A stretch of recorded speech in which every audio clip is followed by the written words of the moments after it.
Hey there, future champions. A warm welcome to my channel Learn with Zerka, the most fun and exciting place for you.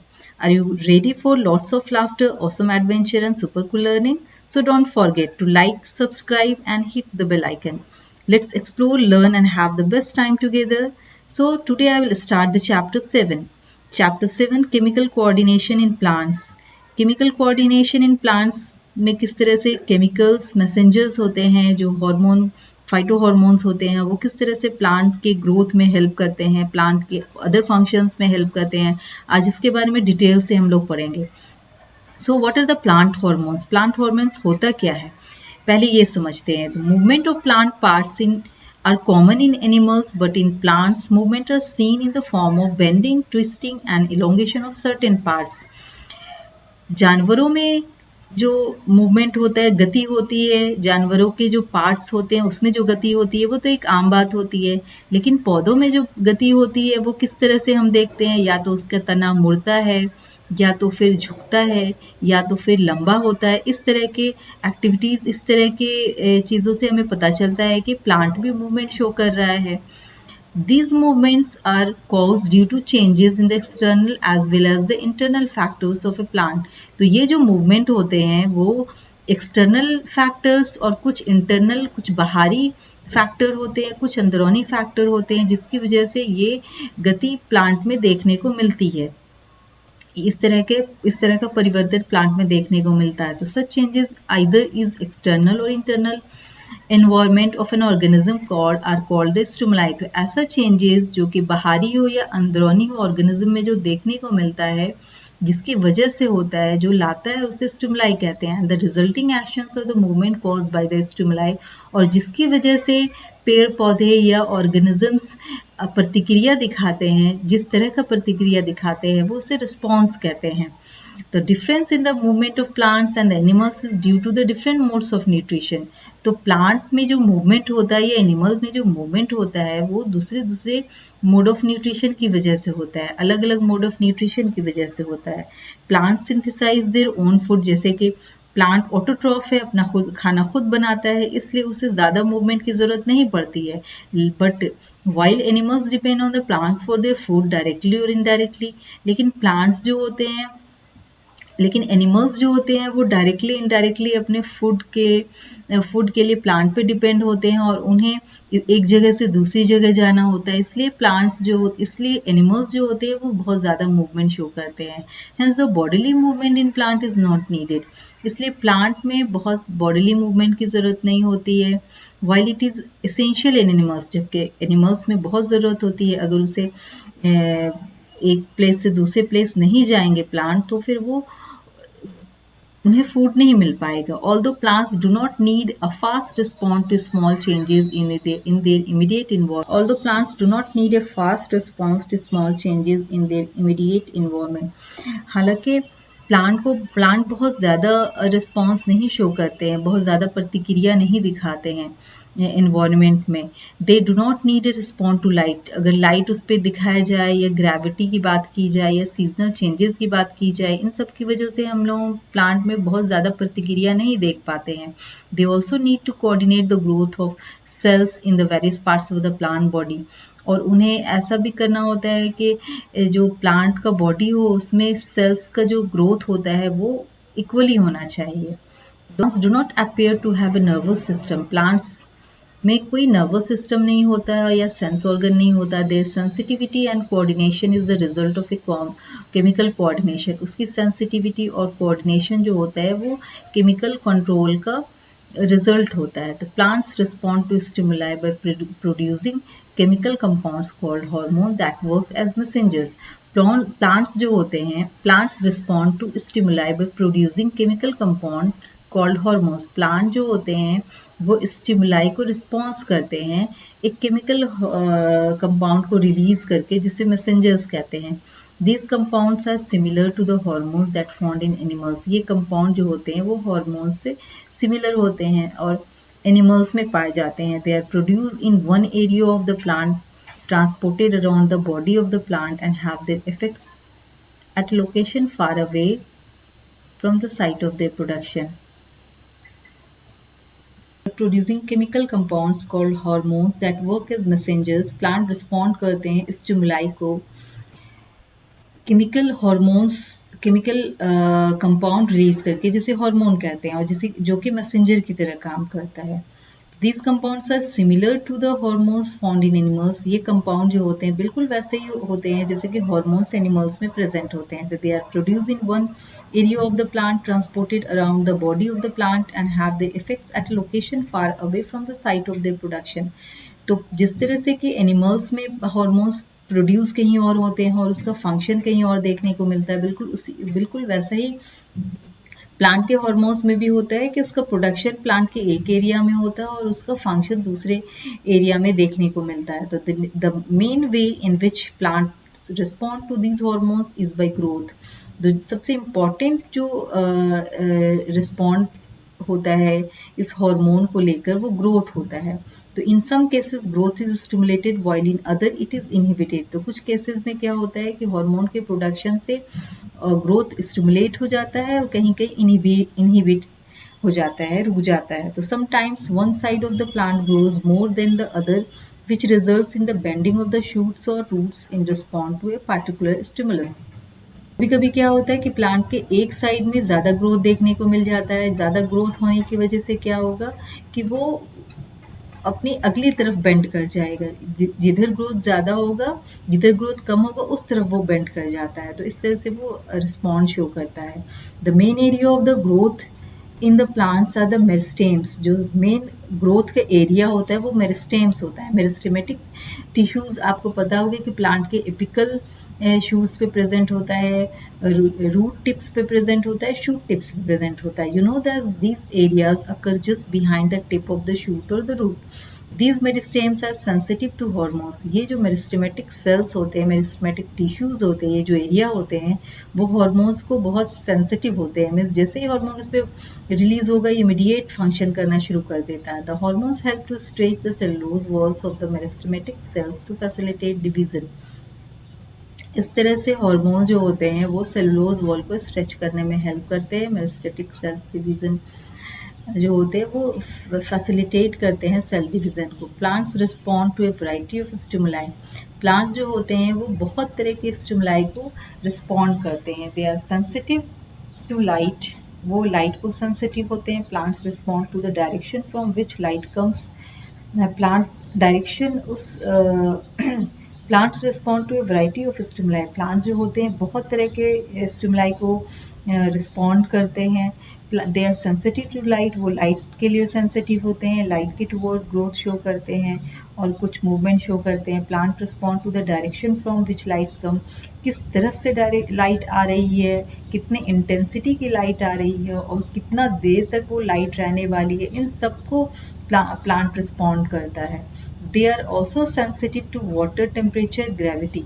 और plant water के लिए भी sensitive होते हैं, temperature के लिए भी और ग्रेविटी के लिए भी सेंसिटिव होते हैं। तो different parts of the plant, same plant में react differently to the same stimulus. इस तरह से डिफरेंट पार्ट्स जो होते हैं प्लांट के वो दूसरे स्टिमुलस को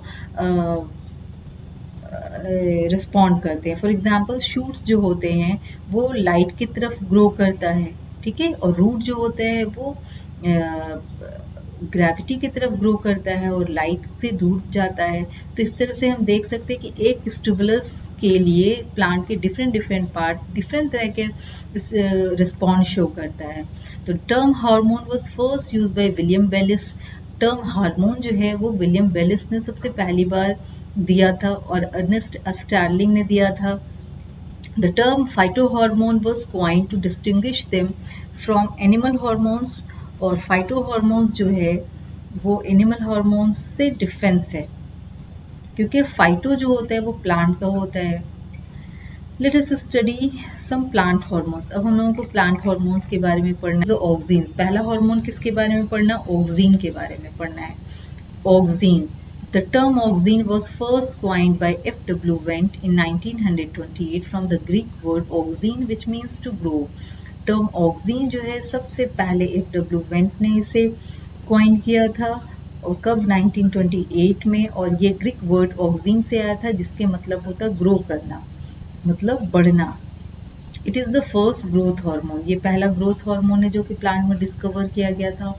auxins are powerful growth stimulants and are quite effectively at extremely low concentration. Auxins जो होता है बहुत ही पावरफुल ग्रोथ स्टिमुलेंट्स है और and are quite effective at extremely low concentration, और बहुत ही कम अमाउंट में ये बहुत ज़्यादा इफेक्टिव होता है। Auxins are universally distributed in higher plant, auxins जो होते हैं वो यूनिवर्सली डिस्ट्रीब्यूटेड होते हैं हायर प्लांट्स में। Auxins are universally distributed in higher plants as well as in lower plants like algae, fungi.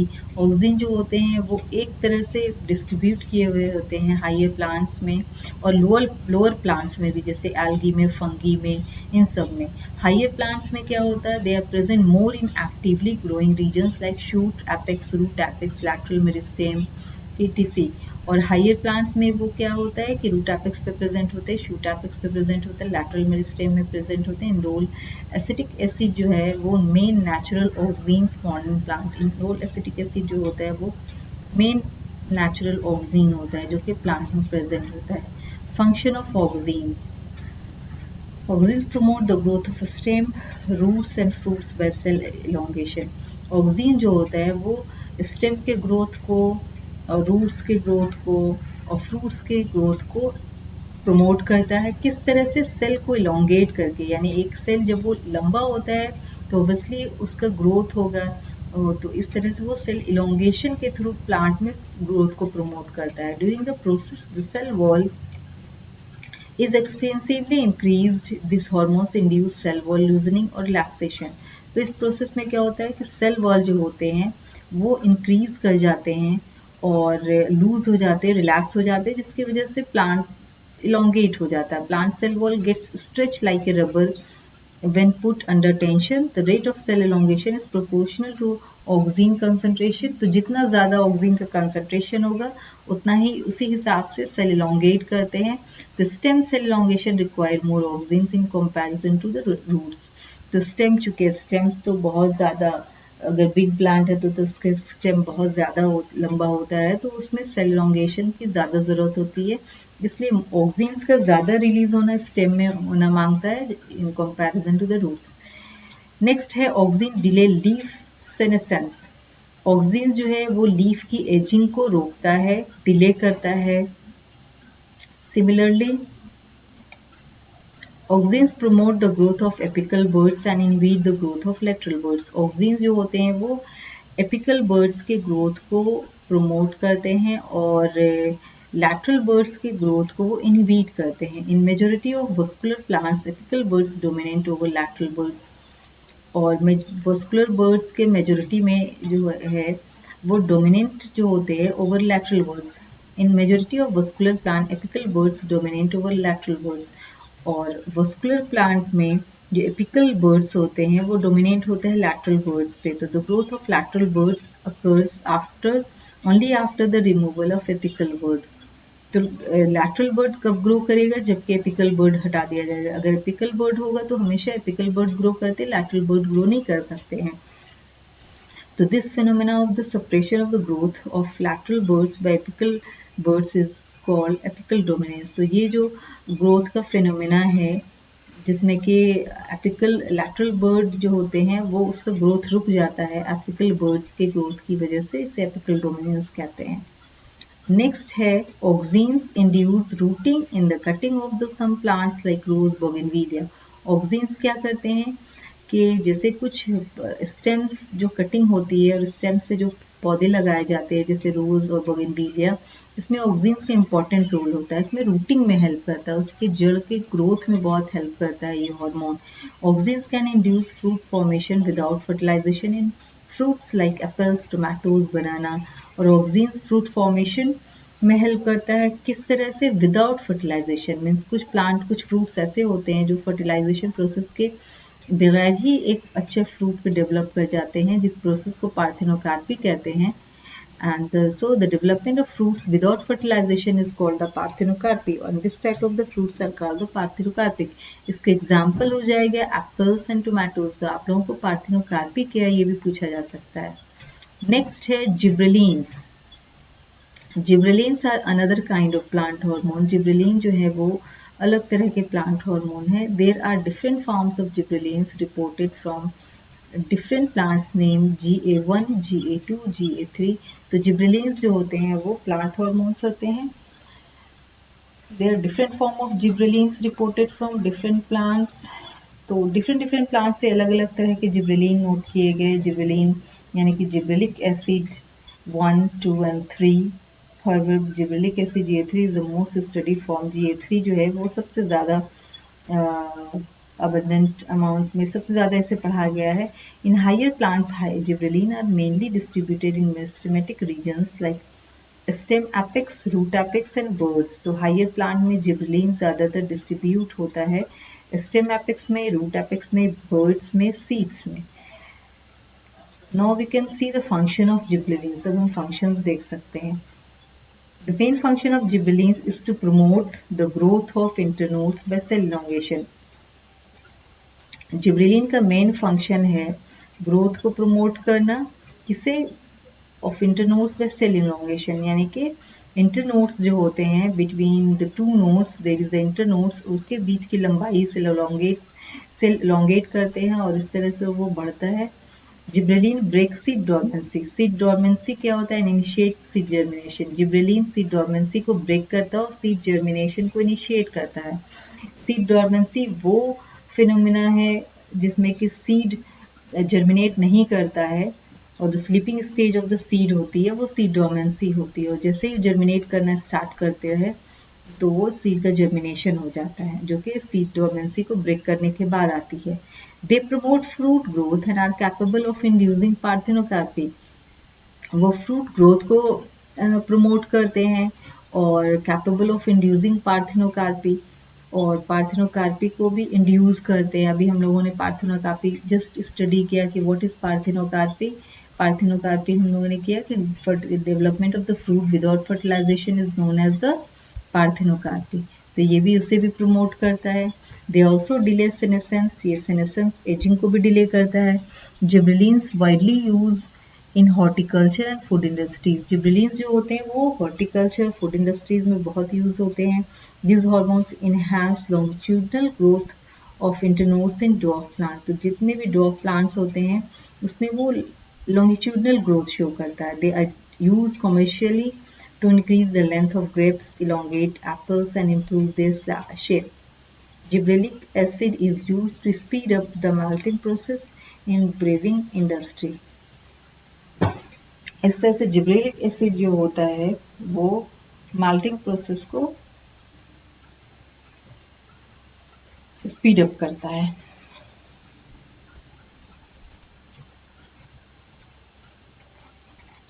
Next है cytokinins. Cytokinins have been discovered comparatively recently in 1950 by Skoog and Miller. Skoog and Miller ने 1950 में cytokinins discovered किया, और cytokinins have specific effects. cytokinins का बहुत ही specific effect होता है cell division पे। Cytokinins are widely distributed in plants. Cytokinins जो होते हैं वो widely distributed plant में होते हैं। They are produced in root tips. वो root tips में present होते हैं। Transported through xylem, और xylem में वो पहुंचाए जाते हैं। Comparatively large amount of cytokinins are found in germination. बहुत ज़्यादा amount जो cytokinins का होता है वो सीड जर्मिनेटिंग सीड्स में प्रेजेंट होता है। Developing fruits, embryo etc। Developing fruits में, एम्ब्रियो में, इन सब में साइटो बहुत ज़्यादा अमाउंट में प्रेजेंट होता है। तो साइटोकाइनिन का फंक्शन देख लेते हैं। इसमें भी ये प्लांट ग्रोथ को प्रमोट कर रहा है, पर किस तरह से? सेल डिवीजन से, यानी 1 सेल, 2 सेल, 4 सेल, 6 सेल, इस तरह से सेल डिवाइड करता है और प्रमोट करता है ग्रोथ को। तो ऑक्सिन और जिब्रेलिन में ऐसा नहीं था, वहाँ पे सेल इलोंगेशन के हेल्प से ग्रोथ प्रमोट हो रहा था, पर यहाँ पर सेल डिवीजन के हेल्प से ग्रोथ प्रमोट होगा। They promote cell division even in non meristematic tissue. इस तरह से वो सेल डिवीजन को नॉन मेरिस्टेमेटिक टिश्यूज में भी प्रमोट करते हैं।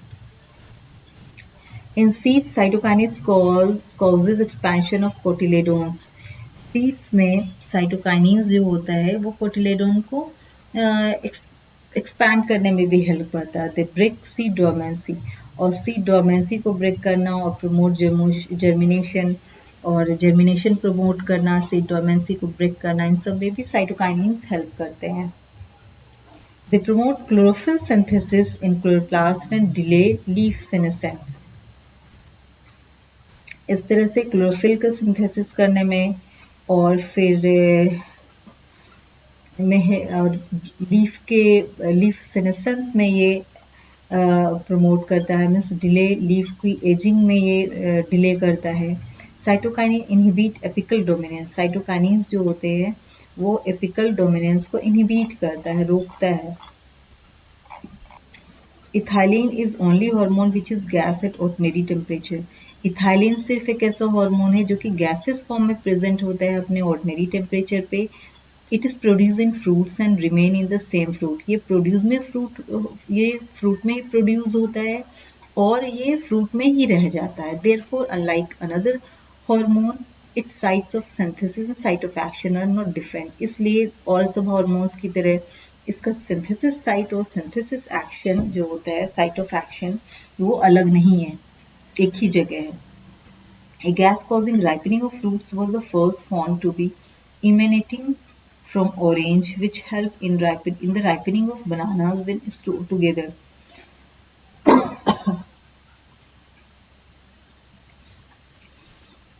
एक गैस जो कि फ्रूट को पकने में हेल्प कर रहा है, सबसे पहले कहाँ से फाउंड किया गया था? एक ऑरेंज से, जो कि काफी पका हुआ था, उससे स्टोर किया गया था. और the gas was then found to be ethylene, और वो गैस क्या था? वो इथाइलिन थी, और उसे आर्गेन ने डिस्कवर किया था. Ethylene is produce in higher plants and fungi. Ethylene higher plants और फंगी में प्रोड्यूस होता है. All living cells are capable of producing ethylene. जितने भी लिविंग सेल्स होते हैं वो कैपेबल होते हैं कि वो इथाइलिन प्रोड्यूस करे. But more ethylene is produce in meristematic tissues. But plant के जो मेरिस्टेमेटिक टिश्यूज होते हैं वहां पे सबसे ज्यादा इथाइलिन प्रोड्यूस होती है. अब हम देखते हैं कि फंक्शन क्या है इथाइलिन का. सबसे पहला फंक्शन तो राइपनिंग ऑफ फ्रूट्स हो जाएगा, कि ये फ्रूट्स के राइपनिंग में हेल्प करता है. दूसरा, initiation of germination in peanut seeds, और सीड्स के जर्मिनेशन में ये मदद करता है. स्प्राउटिंग ऑफ पोटैटो ट्यूबर, जो आलू कंद होते हैं उसमें जो मूलकंद आते हैं, स्प्राउट्स आते हैं, उसमें हेल्प करता है. Promoting the root growth and root hair formation. Root growth और रूट हेयर फॉर्मेशन में ये प्रमोट करता है. Inducing flowering in mango. इसी तरह से फ्लावरिंग जो मैंगो में होती है उसमें भी हेल्प करता है ये. नेक्स्ट है, this ethylene is the most widely used plant growth hormone. सबसे ज्यादा इथाइलिन को ही यूज किया जाता है. Now next we have the abscisic acid. Abscisic is a growth retarding hormone. Abscisic acid जो है वो एक ग्रोथ रिटार्डिंग हार्मोन है. It is found in angiosperm, gymnosperm, pteridophytes. Growth retarding hormone. Abscisic acid एक growth retarding hormone है. अब तक हम लोग ग्रोथ प्रमोटिंग हार्मोन के बारे में पढ़ रहे थे, अब पढ़ेंगे ग्रोथ रिटार्डिंग हार्मोन, यानी कि जिसकी वजह से ग्रोथ नहीं होता है प्लांट में. It is found in angiosperm. ये एंजियोस्पर्म, जिम्नोस्पर्म, टेरिडोफाइट्स और कुछ मोसिस प्लांट में पाया जाता है.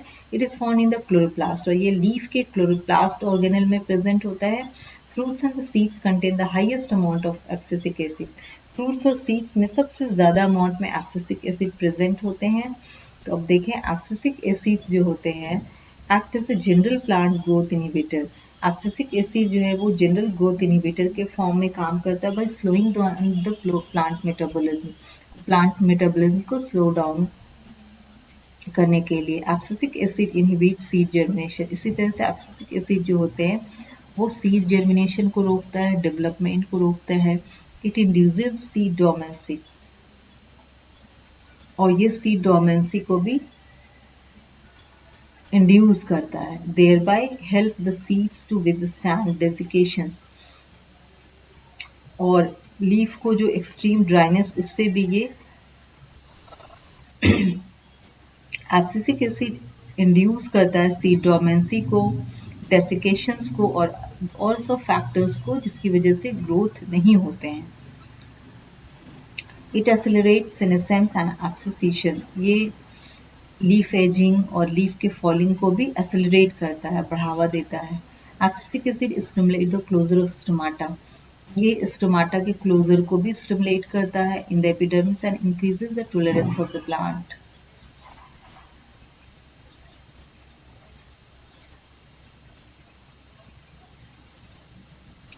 So here we can see that a table is given plant hormones and their function at a glance। तो इसमें क्या है, प्लांट हॉर्मोन्स आपको दिए गए, 5 प्लांट हॉर्मोन्स दिए गए हैं, ऑक्सीन्स, gibberellins, cytokinin, ethylene, abscisic acid. Oxygen क्या करता है,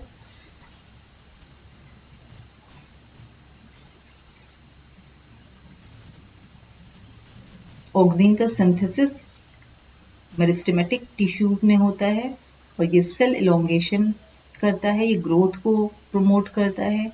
इसी तरह से gibberellin synthesise primary in the meristem of typical buds and roots, इसका जो सिंथेसाइज होता है वो बर्ड्स में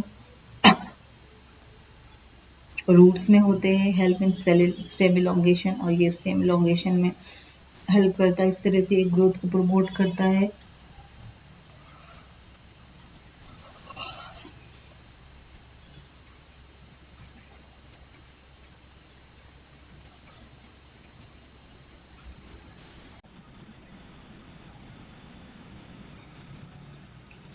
late us see the table, यहाँ पे एक टेबल 7.1 दिया गया, plant hormones and their function at a glance. तो आपको यहाँ पे दो फंक्शन एटलीस्ट लर्न कर लेना, बहुत ही ईजी है। ऑक्सीन सेल ग्रोथ में हेल्प करता है, किस तरह से, सेल इलोंगेशन से के हेल्प से। Suppress the growth of lateral birds की ग्रोथ को रोकता है। लीफ एजिंग को रोकता है। Induce formation of parthenocarpic fruits के फॉर्मेशन में हेल्प करता है। उसी तरह से जिब्रेलिन भी ग्रोथ हॉर्मोन्स है, ये ग्रोथ प्रमोट करता है बाय सेल इलोंगेशन, और ये सीड डोर्मेंसी को ब्रेक करता है, डिले सेनेसेंस और इंड्यूस पार्थेनोकार्पी को इंड्यूस करता है। Similarly third is the cytokinins, stimulate cell division and cell enlargement, cell division और सेल इलाजमेंट में हेल्प करता है। Prevent ageing of plant parts, और प्लांट पार्ट्स के एजिंग में हेल्प करता है। इनहिबिट एपिकल डोमिनेंस को ये रोकता है। सिमिलरली इथाइलिन जो होता है वो इंड्यूस फ्रूट राइपनिंग, फल को पकने में हेल्प करता है और प्रमोट सीनेसेंस। इसी तरह से लीफ एजिंग को ये भी बढ़ावा देता है। और एब्सिसिक एसिड क्या करता है, induce seed dormancy of the birds and seeds, seed dormancy को बढ़ा देता है और inhibit seed germination, seed dormancy बढ़ेगी, ऑब्वियसली सीड जर्मिनेशन को रोकेगा वो, और जिसकी वजह से क्या होता है कि डेवलपमेंट कम होता है। तो एब्सिसिक एसिड जो होता है वो ग्रोथ रिटार्डिंग हार्मोन है, ये ग्रोथ में हेल्प नहीं करता है। और इथाइलिन जो होता है वो फ्रूट को पकने में हेल्प करता है। साइटोकाइनिन, जिबरीन, ऑक्सीन्स जो होते हैं ये तीनों ग्रोथ प्रमोट करते हैं, ग्रोथ होता है। इथाइलिन एक ऐसा हार्मोन है, फाइटो हार्मोन है जो कि फल को पकने में हेल्प करता है। एब्सिसिक एसिड ऐसा हार्मोन है जो कि प्लांट के ग्रोथ को रोकता है। तो इस तरह से हम देख सकते हैं कि कितने सारे important points हम लोगों ने डिस्कस किया। Have is the tropic movements in plants. We know that when a seed germinates in the soil and its roots and shoot keep growing, if the developing plant is to survive, हम जानते हैं कि जब seed germinate करता है soil में तो उसका रूट और शूट जो होता है वो ग्रो करता है सर्वाइव करने के लिए। But the growth of the root and the shoot must take place in the right direction, लेकिन ग्रोथ रूट का और शूट का सही डायरेक्शन में होना चाहिए। The root must grow downward in the soil, root हमेशा सॉइल में नीचे की तरफ ग्रो करता है जबकि शूट हमेशा ऊपर की तरफ ग्रो करता है। तो इस तरह से जो direction of the response is related to the direction from which the stimulus comes. तो stimulus direction of the response, जो रिस्पॉन्स का डायरेक्शन होता है वो उसी तरफ होता है जिस तरफ से stimulus, the direction of the response related to the direction from which stimulus come, such response is known as tropism. तो direction of this response is related to the direction from which the stimulus come. ये जो response का direction होता है वो related होता है stimulus की, किधर से स्टिमुलस आ रहा है। तो such response is known as a tropism. इसी रिस्पॉन्स को ट्रोपिज्म बोलते हैं। The term tropic come from a Greek word tropos which means turn. Tropic जो है वो एक ग्रीक वर्ड से लिया गया है जिसका मतलब होता है टर्न करना। The growth movement occurring in response to unidirectional external stimuli in a plant are called tropic movement. तो growth movement जो कि external stimuli के toward होता है उसे tropic movement कहते हैं। So some of the tropic movements in plant follows, और कुछ tropic movement plant में जो है वो इस तरह के हैं। एक है phototropism. Phototropism means movement toward the light. Phototropism means movement of plant toward the light. Plant जो move करता है light के toward उसे phototropism बोलते हैं। The plant grow in the light, illuminating them from all the direction, grow more or less upward. Plant जो होते हैं, but if the light is brighter on one side of the plant than another, then the shoot of the plant will bend towards increasing light at the roots. Let us discuss the first topic, phototropism. Phototropism means movement toward light. Phototropism का मतलब होता है movement light की तरफ. Plant grow in light, illuminating them from all direction, grow more or less upward. But if the light is brighter on one side the plant than the other, then the shoot of the plant will bend toward increase the light, and the roots, if they are exposed, will grow away from it. तो इस तरह से हम देखते हैं कि light जिधर होती है उधर ही प्लांट ग्रो करता है, और उसका शूट पार्ट और जो रूट होता है वो लाइट के अपोजिट ग्रो करता है। जिधर लाइट होगी उधर वो ग्रो नहीं करता है। तो thus the shoot are called positive tropism. इस तरह से शूट को पॉजिटिव फोटोट्रोपिज्म कहा गया और रूट को नेगेटिव फोटोट्रोपिज्म कहा गया। एक ही स्टिमुलस के लिए दो तरह का एक्शन एक प्लांट शो करता है। एक लाइट के टुवर्ड बढ़ रहा है, एक लाइट के अगेंस्ट ग्रो करता है। तो this one is the positive and the negative phototropism. You can see here, यहाँ पे डायग्राम से हम लोग देख सकते हैं कि एक छोटा सा पौधा लिया गया है कोनिकल फ्लास्क में, जिसमें कि लाइट आ रही है एक विंडो के थ्रू, और ये इसका जो शूट पार्ट है वो लाइट की तरफ ग्रो कर रहा है, इसका रूट पार्ट है वो लाइट से अवे जा रहा है। तो we can see here. Now the next we have the geotropism. Geotropism हम लोग समझ सकते हैं the growth movement of the plant toward the gravity is known as the geotropism. तो रूट्स जो होते हैं वो नीचे की तरफ ग्रो कर रहे हैं जिसे जियोट्रोपिज्म कहा गया। शूट जो है वो ऊपर की तरफ ग्रो कर रहे हैं जिसे कि पॉजिटिव जियोट्रोपिज्म कहा गया। तो in this way the response of plants to gravity can be observed in the laboratory when seedlings are placed in a pot filled with moist soil.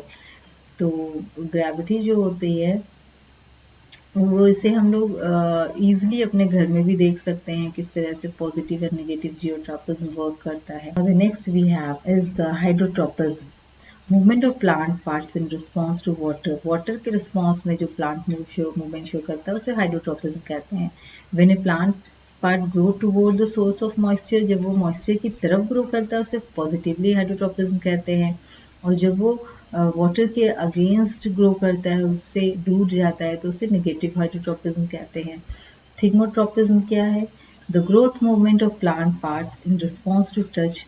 Plant part का growth movement touch के response में जो होता है उसे thigmotropism कहते हैं। सम interesting responses are seen in response to touch. Plants such as sweet peas, cascuta and the vines have tendrils which coil around other plants in response to one-sided contact or the touch. अगर किसी plant को हम एक छू लेते हैं तो क्या होता है कि उसकी जो टेंड्रिल होती है या फिर हम देख सकते हैं कि थिग्मोट्रोपिज्म में किस तरह से प्लांट टेंड्रिल के टच में ग्रो कर रहा है और इस तरह से प्लांट का ग्रोथ होता है। The next topic we have is the chemotropism. Chemotropism is the phenomena of growth of plant organs in response to chemicals. Chemicals के रिस्पॉन्स में जो प्लांट का ग्रोथ होता है उसे कीमोट्रोपिज्म कहते हैं। Movement of pollen tube of angiosperm and gymnosperm towards sugar and peptone secreted by neck canal cells. तो यहाँ पे हम देख सकते हैं डायग्राम के हेल्प से शो किया गया कि ये पोलन ग्रेन है, ये पोलन ट्यूब है, ये ओव्यूल है, दिस इज द ओवरी, और ये पोलन ग्रेन में जो पॉलन ट्यूब का ग्रोथ हो रहा है वो एक्चुअली जो नेक कैनाल में उसके टुवर्ड ये मूवमेंट शो कर रहा है. तो this one is the movement of fungi growing toward the area richer in food is also chemotropism. Fungi का जो मूवमेंट होता है उस एरिया में ज़्यादा होता है जिधर ज़्यादा केमिकल्स या ज़्यादा रिच फूड प्रेजेंट होते हैं. The movement of tentacles in Drosera towards the source of nutrition is another chemotropic movement. तो here we have finished our chapter. यहाँ पे हम लोगों ने अपना chapter finish कर लिया है.